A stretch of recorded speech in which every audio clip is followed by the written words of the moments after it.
Ну, ситуация действительно получается сейчас такая. Куча талантливой молодежи действительно приходит с проектами готовыми, фактически, с готовыми сценариями. По сути, команду набрать тоже не проблема. А их посылают. И при этом же они говорят, что у нас нет талантливой молодежи, нам не с кем работать, ё-моё. Ну, да, если абстрагироваться от того, кто такие продюсеры, кто такие авторы, то можно просто увидеть, что и те, и другие это просто люди, которые занимаются каждой своей профессией.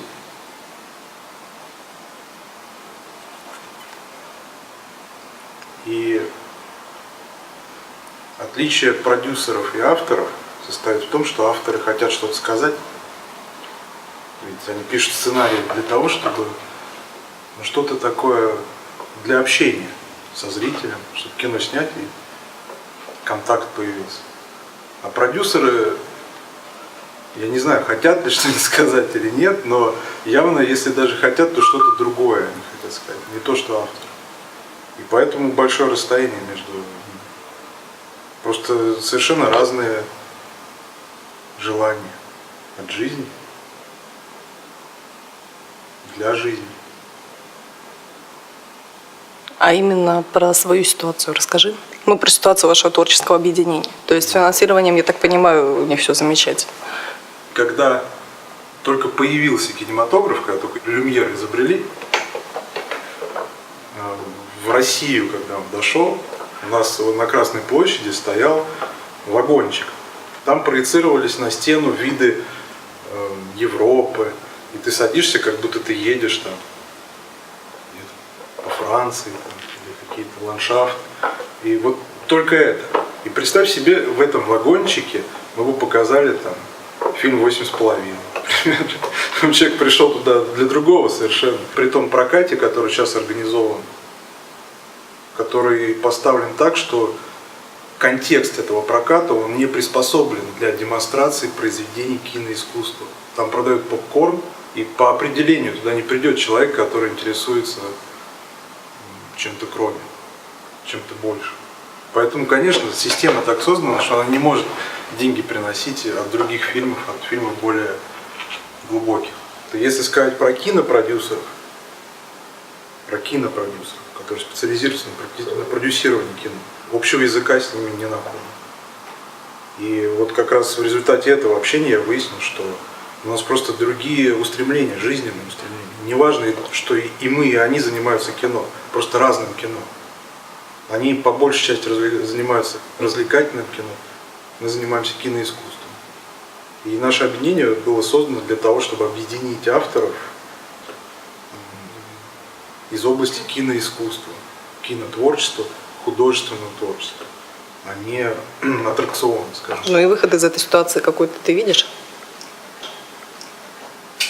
Вот, собственно, идея нашего объединения – это тот выход, который я вижу.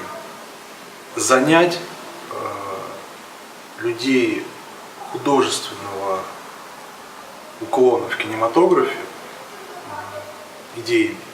То есть, чтобы их сюда привлечь, чтобы они почувствовали единство, может быть, даже и не обязательно согласие друг с другом там, в каких-то творческих вопросах, но, по крайней мере, компанию, которые по пути друг с другом, и каждый мог бы себя проявить как индивидуальность.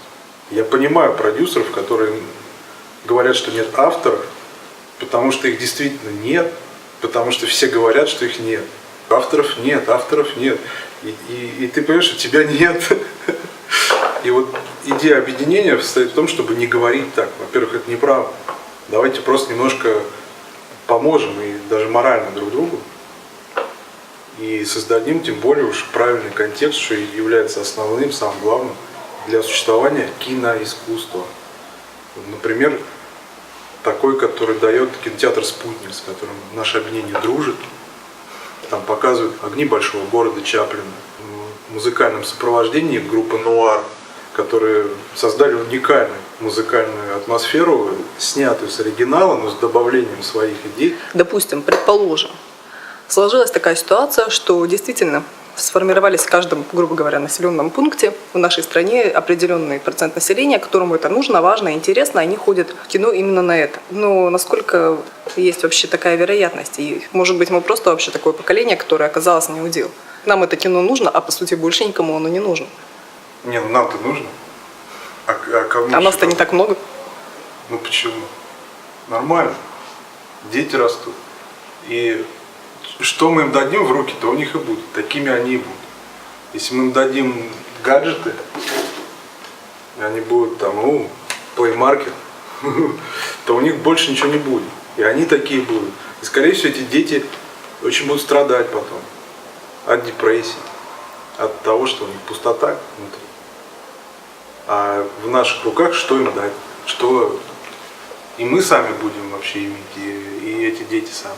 Или они все-таки придут в кинотеатр на огни большого города и в душе обнаружат своей собственной, что там что-то еще есть. Сейчас очень много продюсеров, которые, они просто продюсеры. Им просто интересно этим заниматься, потому что там деньги, там индустрия, все это фестивали. Им эта сторона интересна. Ну здорово, пожалуйста. Главное, чтобы они делали свою работу. Но они очень часто такие продюсеры, они не смотрели фильм «Я шагаю по Москве», например, даже. Там, «Три тополя на Плющихе». Им говоришь, эти названия вообще это с другой планеты. Хотя это наш кинематограф, причем золотой фонд кинематографа, созданный в этой стране, где мы живем. Почему продюсеры этой страны, где мы живем, не смотрят таких фильмов, я действительно не знаю. И не надо смотреть на кино как на только профессиональный контекст. Потому как если сделать только профессионально, то это и превратится в кинобизнес. Это потеряет содержание. Давайте безотносительно вот этих материй просто видеть кино как средство донести друг другу что-то, что, может быть, словами не объяснить. И если мы друг к другу как-то относимся более-менее гуманно, то сделаем что-то для того, чтобы у нас шансы этого рода общения возросли. Жень, слушай, у меня параллельно еще вопрос возник. Ты сам веришь в то, что будущее есть, и все получится, и все будет хорошо? Нету тут даже из разряда мечты каких-то категорий. Давайте делом заниматься, не фигней страдать, вот и все.